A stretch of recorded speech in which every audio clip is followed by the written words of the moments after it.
Kanchankanya express 100-র উপরে এখন speed নিয়েছে।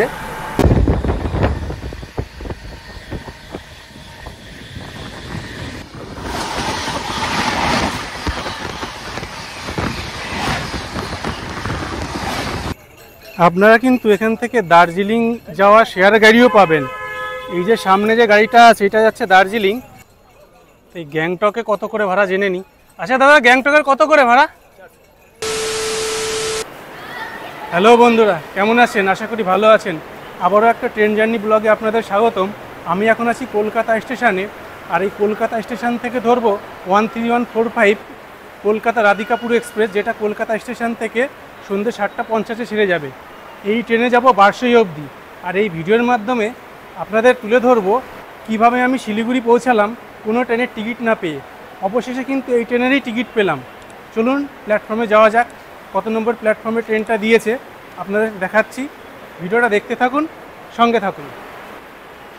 কলকাতা রাধিকাপুর এক্সপ্রেস 5 নম্বর প্ল্যাটফর্মে দিয়েছে। চলুন 5 নম্বর প্ল্যাটফর্মে যাওয়া যাক। এখন মে মাস পড়ে গেছে, আর গরমের ছুটি কিন্তু শুরু হয়ে গেছে। এই নর্থ বেঙ্গল যাওয়ার কোনো ট্রেনেরই কিন্তু টিকিট নেই। সবাই কিন্তু এখন দার্জিলিং গ্যাংটক ছুটছে।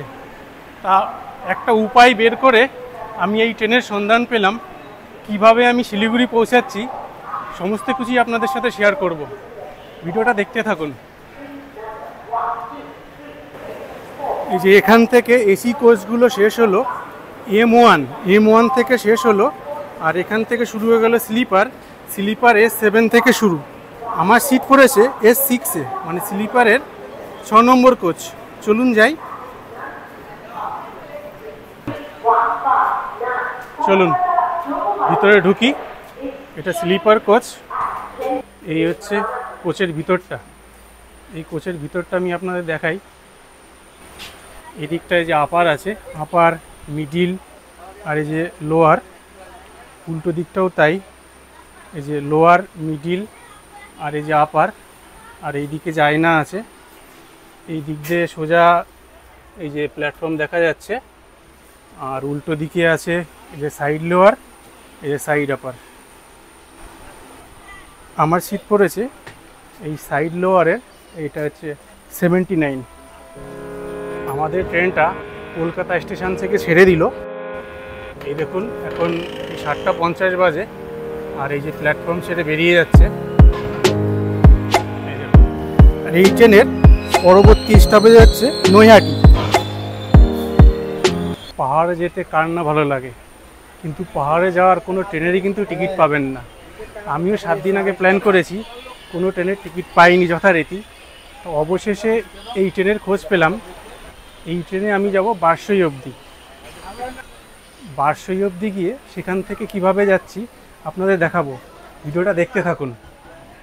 কলকাতা থেকে 13145 কলকাতা রাধিকাপুর এক্সপ্রেসে, তো মানে এখান থেকে ছাড়লো সন্ধ্যে 7:50, আর বারসইতে পৌঁছাবে পরের দিন ভোর 4:18।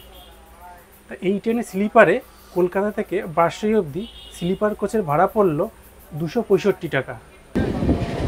আমাদের ট্রেনটা এই দমদম স্টেশন ক্রস করছে, এটা স্কিপ করবে।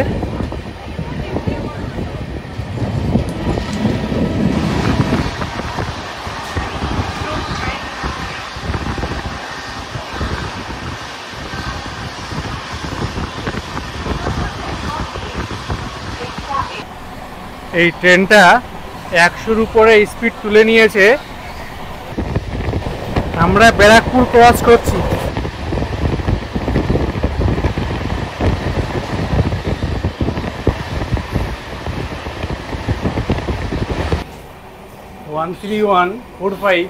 এই কলকাতা রাধিকাপুর এক্সপ্রেস, এটা কিন্তু কলকাতা স্টেশন ছেড়ে নৈহাটি হয়ে গঙ্গা ক্রস করছে, মানে নৈহাটি ব্যান্ডেল হয়ে ধরবে কাটোয়ার লাইন।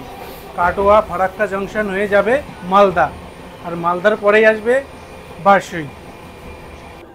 নৈহাটিতে 2 নম্বর প্ল্যাটফর্মে দিল। নৈহাটির সময় হচ্ছে 8:40। এই পৌঁছে গেলাম নৈহাটি স্টেশন। এই নৈহাটি জংশন থেকে একটা লাইন চলে গেল শিয়ালদা মেন লাইন মানে রানাঘাট কৃষ্ণনগরের দিকে, আর একটা যাবে ব্যান্ডেলের দিকে। তা আমাদের ট্রেনটাই ব্যান্ডেলের দিকেই যাবে। নৈহাটিতে ট্রেনটা 5 মিনিট আগে ট্রেনটা ঢুকিয়ে দিয়েছিল, আর এই ট্রেনের এখানে 2 মিনিটের হল ছিল, মানে এই ট্রেনে ছাড়ার টাইম ছিল 8:42। তো নৈহাটিতে প্রায় 7 মিনিট মতো ট্রেনটা দাঁড়ালো। আর নৈহাটিতে ট্রেনটা ছেড়ে দিল। এই ট্রেনের পরে স্টপেজ হচ্ছে ব্যান্ডেল। আমরা এখন হুগলি নদী ক্রস করব, তারপরে পৌঁছে যাব ব্যান্ডেল। এই যে নৈহাটি প্ল্যাটফর্ম ছেড়ে বেরিয়ে যাচ্ছে। এই আমাদের ট্রেনটা এই ব্যান্ডেল স্টেশন চলে আসলো। ব্যান্ডেলে 5 নম্বর প্ল্যাটফর্মে ট্রেনটা দিয়েছে। ব্যান্ডেলে আসতে আসতে 9:03 বাজালো।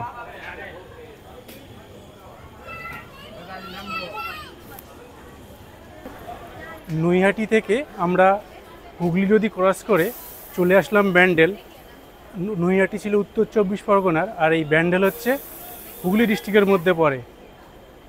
এই ট্রেনের পরে স্টপেজ হচ্ছে অম্বিকা কালনা, তারপরে নবদ্বীপ। তাই অম্বিকা কালনা স্কিপ করে নবদ্বীপে আবার আপনাদের সাথে কথা হচ্ছে। ব্যান্ডেল থেকে ট্রেনটা ছেড়ে দিল, আর এই ব্যান্ডেল থেকে ট্রেনটাকে ছাড়তে ছাড়তে প্রায় 9:06 বাজিয়ে দিল। এই ব্যান্ডেল থেকে একটা লাইন চলে গেছে বর্ধমানের দিকে, আর একটা লাইন চলে যাবে কাটোয়ার দিকে। আমাদের এই ট্রেনটা কাটোয়ার লাইনটা ধরবে। এই যে ওই পারে দাঁড়িয়ে আছে নৈহাটি ব্যান্ডেল লোকাল, আর এই যে ব্যান্ডেলের 5 নম্বর প্ল্যাটফর্ম ছেড়ে আমাদের ট্রেনটা বেরিয়ে যাচ্ছে। এখন ট্রেনটা 110-এর কাছাকাছি স্পিড নিয়ে নিয়েছে।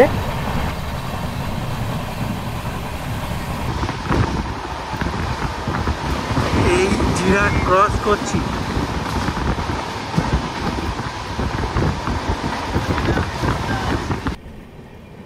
এই আমাদের ট্রেনটা এই নবদ্বীপ ধাম চলে আসলো। নবদ্বীপ ধাম আসতে 10:05 বাজালো, আর নবদ্বীপ ধামের 3 নম্বর প্ল্যাটফর্মে ট্রেনটা দিয়েছে। পৌঁছে গেলাম নবদ্বীপ ধাম, আর এই নবদ্বীপ ধাম আসতে 10:05 বাজালো। এই ট্রেনটার অ্যাকচুয়াল টাইম 9:51, তা প্রায় 14 মিনিট লেটে ঢুকলো। এই নবদ্বীপ ধাম থেকে কিন্তু আপনারা মায়াপুর ইস্কন যেতে পারেন, মানে এখান থেকে আপনাকে হুগলি নদীটা ক্রস করতে হবে, তারপরেই পৌঁছে যাবেন মায়াপুর ইস্কন। অনেকেই কিন্তু এই নবদ্বীপ ধাম নেমে মায়াপুর ইস্কনে যায়। আর এই যে দেখুন আমাদের ট্রেনটা দাঁড়িয়ে আছে, এখানে 2 মিনিটের হল্ট আছে, মানে এখানে কিন্তু 6 মিনিট দাঁড়ালো। যদিও এখানে 2 মিনিটের হল্ট ছিল, বেশ কিছুটা বেশি সময় দাঁড়ালো। আর এই নবদ্বীপের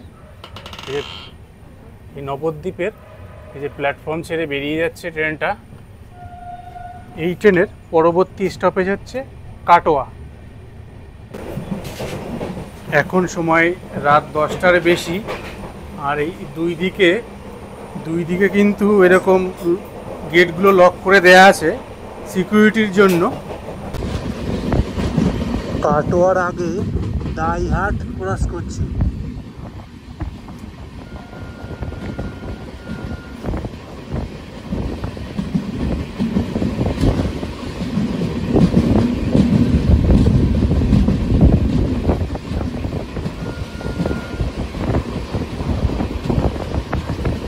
এই আমাদের ট্রেনটা চলে আসলো কাটোয়া জংশন। কাটোয়া জংশনে 4 নম্বর প্ল্যাটফর্মে দিল, আর এই কাটোয়া আসতে বেজে গেল 10:40। এই কাটোয়া জংশন থেকে একটা লাইন যেটা ব্যান্ডেলের দিক দিয়ে আসলো, যেটা আমরা আসলাম, এখান থেকে কিন্তু আপনারা বর্ধমান যাওয়ার ট্রেন পাবেন। বর্ধমানের লাইন চলে গেছে আলাদা, আর একটা লাইন গেছে আহমেদপুরের দিকে, মানে আহমেদপুর জংশন যাওয়ারও ট্রেন পাবেন। আর একটা লাইন সোজা চলে গেছে আজিমগঞ্জ জংশন। এই আজিমগঞ্জ জংশনের দিকেই আমরা যাব। আর এখানে এই ট্রেনটার 5 মিনিটের হল্ট আছে। এই দেখুন 4 নম্বরে প্ল্যাটফর্মে দিয়েছে ট্রেনটা। কাটোয়া জংশন স্টেশন ছেড়ে বেরিয়ে যাচ্ছে, আর এই কাটোয়া থেকে ছাড়তে ছাড়তে বেজে গেল 10:43। এখানে 5 মিনিটের হল্ট ছিল, যদিও 5 মিনিট দাঁড়ালো না, 2 মিনিট দাঁড়ালো। আর এই যে কাটোয়া স্টেশনের এই যে প্ল্যাটফর্ম ছেড়ে বেরিয়ে যাচ্ছে। এখন সময় 11:15, আর কাটোয়া জংশন ছেড়ে আমাদের ট্রেনটা বেরিয়ে যাচ্ছে। এরপরে আজিমগঞ্জ হয়ে ফারাক্কা হয়ে মালদা হয়ে পৌঁছাবো বারসই। বারসইতে এই ট্রেনটার ভোর 4:18 টাইম। তা আমি মোবাইলে 4টি অ্যালার্ম দিয়ে রাখলাম, তা এখন ঘুমিয়ে পড়তে হবে। গুড নাইট বন্ধুরা, আবার ঘুম থেকে উঠে সকালে কথা হচ্ছে। হঠাৎ করে ঘুমটা ভেঙে গেল, আর এই ঘুম থেকে উঠে দেখি মালদা টাউন পৌঁছে গেছি। এখন সময় ভোর 2:10। এই মালদা টাউনে এই ট্রেনের আসার সময় 2:30। ট্রেনটা কিন্তু 20 মিনিট আগে পৌঁছে দেয়। আর একটা জিনিস আমি আপনাদের দেখাই, তার পাশেই 4 নম্বর প্ল্যাটফর্মে দাঁড়িয়ে আছে কিন্তু উত্তরবঙ্গ এক্সপ্রেস। এই দেখুন, এই দুটো ট্রেন এখানে ক্রসিং হচ্ছে। উত্তরবঙ্গটা আগে ছেড়ে চলে যাবে। আপনারা এখানে এসেও কিন্তু ট্রেনটা এক্সচেঞ্জ করে এনজিপি চলে যেতে পারেন, অথবা আমি যেভাবে যাচ্ছি সেভাবে যেতে পারেন। এই উত্তরবঙ্গ এক্সপ্রেসটা আগে ছেড়ে যাবে। এই মালদা থেকে উত্তরবঙ্গ এক্সপ্রেস 2:20-তে ছেড়ে বেরিয়ে যাচ্ছে 4 নম্বর প্ল্যাটফর্মে। আর এই যে আমাদের ট্রেনটা দাঁড়িয়ে আছে। মালদা টাউন স্টেশনটা সাপ 2:40-এ ছেড়ে বেরিয়ে যাচ্ছে।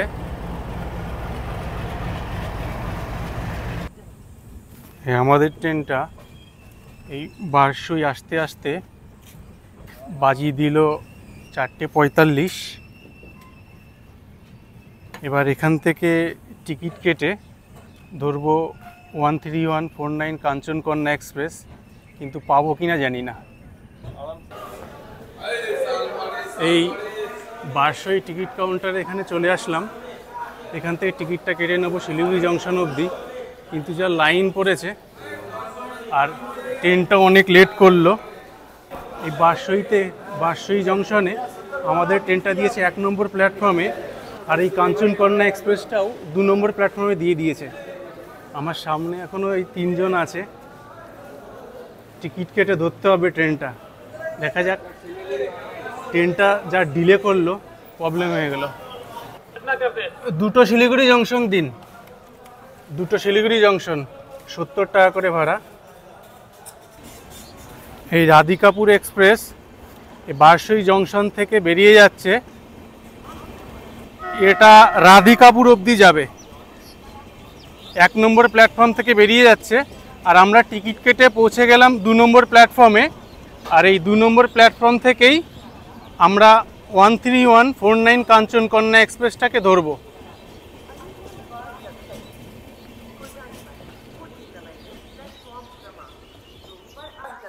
এই বারসই জংশনে রাধিকাপুর এক্সপ্রেস করে এসে এই কাঞ্চনকন্যা করে যাব শিলিগুড়ি। হাতে সামান্য সময় পেলাম। কাঞ্চনকন্যা এক্সপ্রেসটা অলরেডি অ্যানাউন্স হয়ে গেছে, ট্রেনটা 2 নম্বর প্ল্যাটফর্মে ঢুকছে। আপনাদের একটা বলে রাখি, আপনাদের সাথে যদি প্রচুর লাগেজ থাকে, বয়স্ক লোক, বাচ্চা, ফ্যামিলি নিয়ে যান, এইভাবে কিন্তু যাবেন না। মানে এটা এইভাবে গেলে কিন্তু খুব রিস্কি আছে, ট্রেন মিস হওয়ার ভয়ে আছে। এই আমাদের ট্রেনটা 131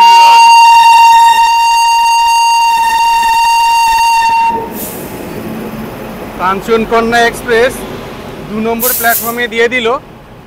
আর এই কাঞ্চনকন্যা এক্সপ্রেস এখানে আস্তে আস্তে বাজালো সকাল 4:58। মানে এই ট্রেনটাও একটু লেট করলো। এই আমাদের ট্রেনটা এই বারসই জংশন ছেড়ে বেরিয়ে যাচ্ছে। এই কাঞ্চনকন্যা এক্সপ্রেসটাকে ধরতে পারবো কি পারবো না একটা ডাউটে ছিলাম, কিন্তু অবশেষে কিন্তু পেয়েই গেলাম। ভাগ্যটা ভালো বলতে হবে। কিন্তু এই কাঞ্চনকন্যা এক্সপ্রেস পৌঁছে গেল কিশনগঞ্জ।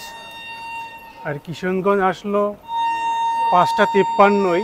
মানে এর অ্যাকচুয়াল টাইম হচ্ছে 5:28, মানে 25 মিনিট মতো লেটে চলছে। আর ট্রেনটা সিগন্যাল দিয়ে দিয়েছে, ট্রেনটা ছেড়েও দেবে। এই দেখুন, এই কিশনগঞ্জ স্টেশন ছেড়ে দিল। এই যে বেরিয়ে যাচ্ছে প্ল্যাটফর্ম ছেড়ে।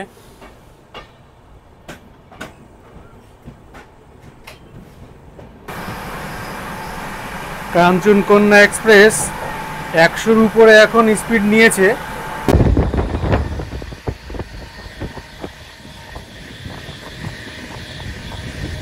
ক্রস করছি এনজিপি হাওড়া শতাব্দী এক্সপ্রেস।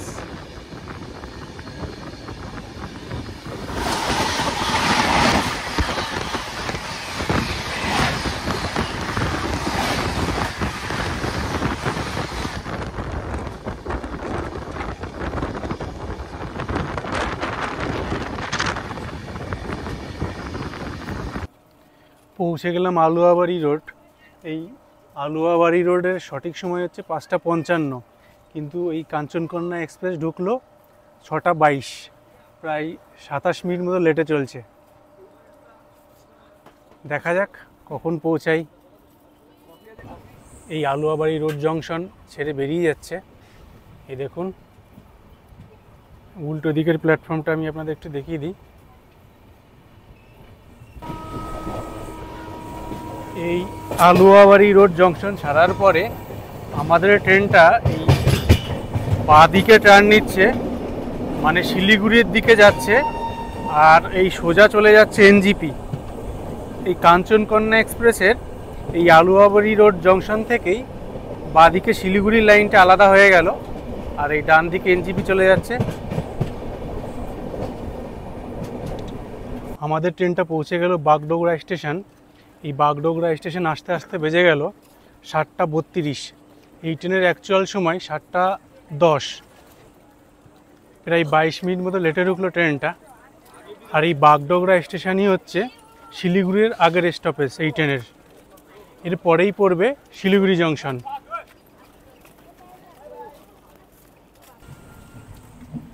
এই বাগডোগরা স্টেশন থেকে এই বাগডোগরা এয়ারপোর্টটা কিন্তু দেখা যায়। এই যে দেখুন, এই বাগডোগরা এয়ারপোর্টের পাশ দিয়েই আমাদের ট্রেনটা যাচ্ছে।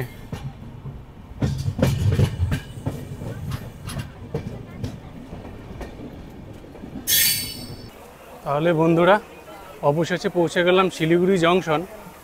এই ট্রেনের শিলিগুড়ি আসার টাইম হচ্ছে 8:05। ট্রেনটা বিফোর টাইমেই ঢুকিয়ে দিল 7:50, মানে 15 মিনিট আগে ঢুকে গেল। এই ট্রেনটা শিলিগুড়ি জংশন ছেড়ে চলে যাবে আলিপুরদুয়ার জংশন। তা আমরা এখন এই শিলিগুড়ি জংশনের বাইরে যাব।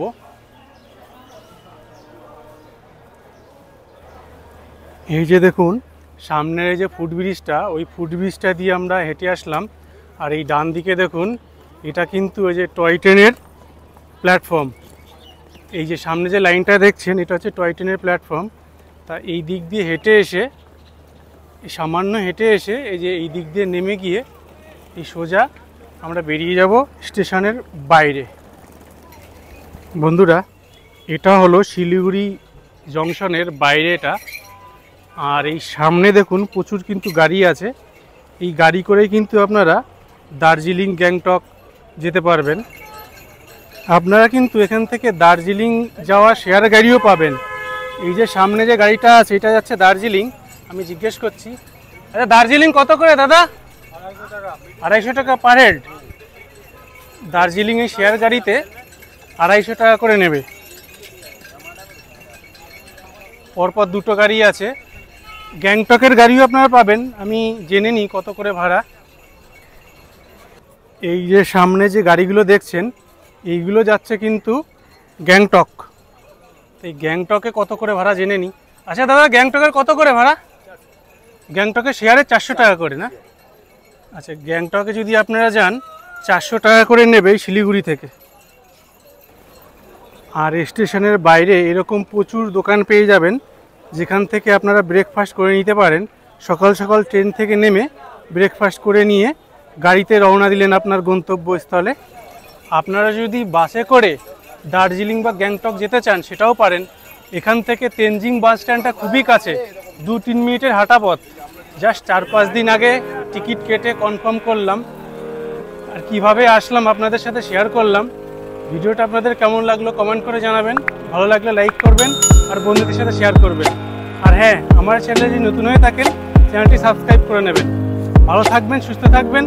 খুব শীঘ্রই দেখা হচ্ছে পরবর্তী ভিডিওতে। টাটা।